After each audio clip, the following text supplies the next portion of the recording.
Ви благодарам за најавата. Добар ден на сите. Јас сум Теја и денес ќе ви представам следните две поглавја на кои што работевме во овој приречник.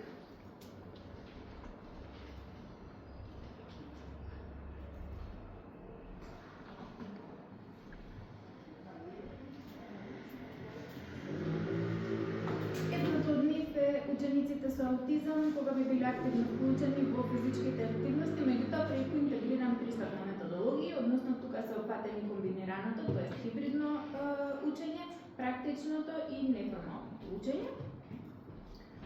Целите и развиените компетенции кои што ги очекуваме за ова поглавје се подобрување во моторните вештини, во социјалната интеракција, решавањето на проблеми, саморегулацијата, вербалната и невербалната комуникација кои што ни се прилично сериозна потешкотија кај повеќе деца со аутизам и личниот развој и самосвеста на овие течења. Поставувањето на целите многу е важно да опфати јасно дефинирање на самите образовни цели кај секое дете индивидуално и исто така да се осигура дека истите се мерливи, дека се специфични за тоа дете и дека се прилагодени на неговите функционални способности. Тука е важна диференцијацијата кај децата, односно да се направи индивидуализиран пристап повторно кон секој дете и да се модифицираат задачите според неговите способности и важноста на безбедноста на просторот и самата достапност до просторот, односно да имаме широк и безбеден простор каде што би ги намалиле ризиците да настане одредена незгода и да имаме направени модификации во поглед на ограничувањата кај децата кои што имаат потешкоти со самата мобилност, како и со сензорната пречувствителност, односно да имаме една тивка зона на која што би можело да се ослонат ушите очи. Првата вежба тука ни е потреба по изгубеното богатство. Ова беше цел да се представи една приказна за одредено скриено богатство кои што на детето им се прилично интересни, дека треба да најдат нешто што е веќе скриено, меѓутоа треба да предат одредени пречки за да стигнат до него. Тука имаме интерактивен елемент секогаш децата да ни покануваме да ни помогнат да раскажеме заедно приказната и да поттикнеме таа социјална интеракција и двонасочна комуникација за покрај физичките активности да им овозможиме една поинтегрирана социјална средина каде што ќе се чувствуваат слободно да се изразат, а сето тоа да биде преку игра. Во овие вежби самото сценарио за учење има 4 препреки, ние и така ги задувавме. Можете да ја видите првата на сликите, тоа се прескокнување на реката, замислуваме дека е самата вежба, меѓутоа поставуваме пречки кои што може да бидат пониски или повисоки во зависност од можностите на дечињата и им кажуваме дека се карпи во реката кои што треба да ги прескокнат за да можат да предат на понатамошната фаза. Следната активност е поминување на мостот, односно ова е многу важно за балансот и координацијата. Поставуваме трака на земја или баланс греда, која што децата треба да ја замислат дека е мост и да ја преидат истата. Тука додававме варијации кај деца што имаат поголеми функционални можности да земат одредени предмети во раците да ги пренесат со нив или да одат странично или да се движат кон назад. Третата препрека беше подигнување на повторот со богатство. Тука користевме кутии, стававме предмети потешки или полесни во нив, во зависност од повторно можностите.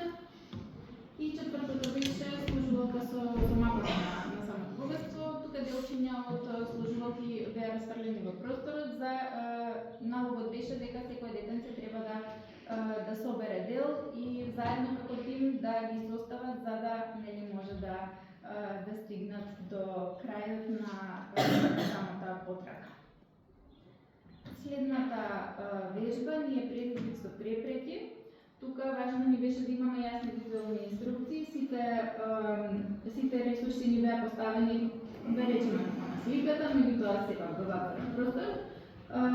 Имавме многу позитивна реакција од страна на децата кога самите видео демонстрација од наша страна низ каков процес ќе поминуваат, така што сите визуелни помагала што можат да се користат за децата топло ги препорачуваме, поготово за децата со аутизам, што знаеме дека како што напомени професорот на почетокот, сакаат да имаат нели комфорт во тоа што следува и каква е таа рутина која што се очекува од нив за време на целиот час.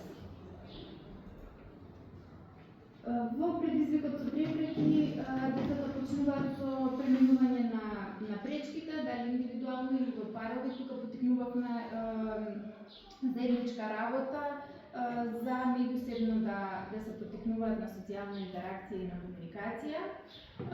Најважно ни беше да ги наблюдуваме и да обезбедуваме повратна информација од нивна страна, со тоа што ги охрабрувавме кога беше потребно, меѓутоа го очекувавме тој фидбек од нив да го добиеме и многу деца што не очекувавме да имаат одредена интеракција со нас, сепак не излезе така. Бевме позитивно изненадени дека дури невербалните дечиња со аутизам кои што учествуваа во овие активности, повторно со самиот израз на лицето ни даваат до знаење дека им се допаѓа или не им се допаѓа активноста, што тоа е и, да речеме, напредок кај одредени деца кои што воопшто не преферираат нели израз било какво чувство.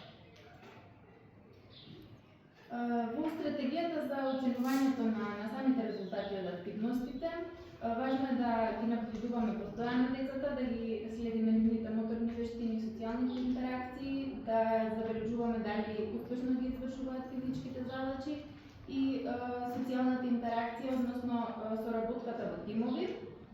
Само рефлексијата ни е важна за да го добиеме тој фидбек од нив и по активноста секако да ги замолиме дечињата доколку е можно да го оценат искуството од самите вежби и секако комуницираме со родителите за да добиеме повратни информации дали детето има одреден напредок и какво е неговото односно поддршка.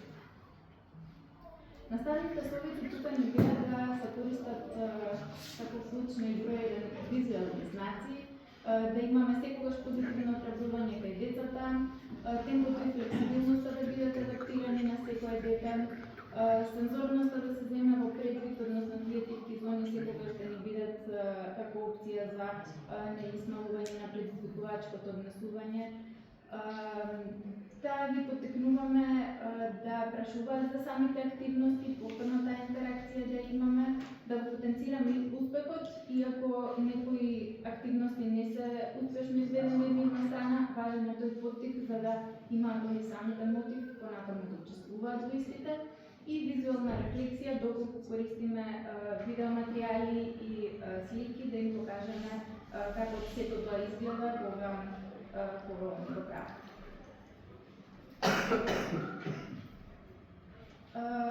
Исто така може да се користи едноставна листа, како оваа што е наведена на самиот слайд, за проверка, односно рейтинг скала за децата, за да го следиме секое однесување на страниците кои што ги поминува, односно дали е активно ангажиран, дали е делумно вклучен или не е вклучен во активностите. И следното поглавје ние спортот како дел за ангажирање на заедницата, за минимизирање на социјалната исклученост и зголемување на социјалната адаптација кај децата со аутизам. Во однос на стекнатите вештини, тука ни е важно и самите активности да помогнат на децата да развијат основни вештини преку наблюдување и препознавање на одредени предмети и знаци, тимската работа и саморегулацијата кај децата, моторните вештини нормално преку секоја физичка активност очекуваме да се развиваат поднетки свагила и координацијата и рамнотежата, фокусот и слушањето, кои што се предизвикуваат често кај дечињата со аутизам, креативноста и самоизразувањето кај децата и еколошката свест и почитта кон природата, затоа што овие вежби се предвидени да може да се одржуваат и на отворено покрај затворен простор. Првата вежба, верувам дека има на сите добро позната, танцување за маснување, насловена, овдека се користи музика со ритам, прилагодена за деца и им кажуваме на децата не танцувајте слободно кога музиката свири, за можна да се наместите кога музиката ќе властане. Им покажуваме одредени запознати poziv, поттикнуваме креативност од нивна страна да се позиционираат во поза која што они би сакале да ја направат. Меѓутоа, тука многу важен момент е децата со аутизам правилно да ги процесираат информациите, односно навремено да изреагираат кога имаме пуштени третирање на музиката, што са одредени вечиња предизвик, така што иако изгледа како многу едноставна активност, сепак е прилично ефективна за дечињата со аутистичен спектар. Следната ни е погодијаметата, предизвик за погодување на целта. И оваа активност е намената за отворено. Потребна е одредена цел, ние користевме обрачи во кои што би фрлале дечињата одредени предмети. Од наша страна беа користени врекички полни со орис.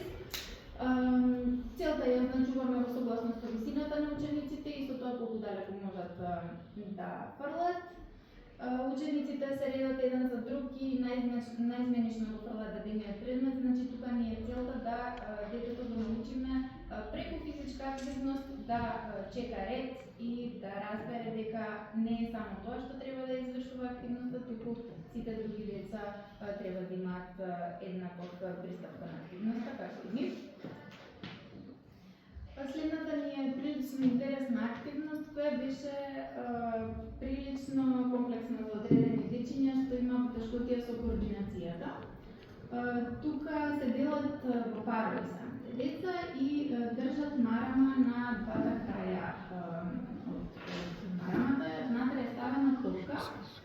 Првите се наредени еден до друг, како што може да видите на сликата, и топката се префрла од првиот пар до последниот, со тоа што секој си еден пар треба да ја каже напред марамата. Така што ова не е само што едно дете го активира за да има физичка активност, туку ги вклучува сите заедно, така што последните треба да пратат што прават првите за да можат да бидат спремни на нивниот дел од активноста, и ова е прилично по-комплексна задача за нив.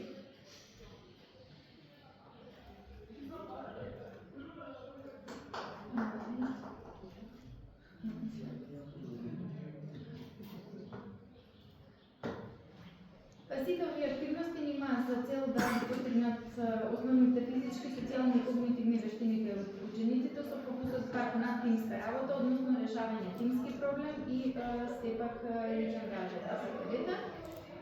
Децата ја подобруваат физичката координација преку задачите како окачување, паѓање, фрлање, додека ги развиваат паралелно вештините во групните предизвици. Емоционалната издржливост и самовербата ни се градат со извршување на временски и на практични предизвици и дополнително од сето учениците добиваат критичко размислување и способности за донесување самостојни одлуки со креативно решавање на проблемите под одредени временски ограничувања. Ви благодарам.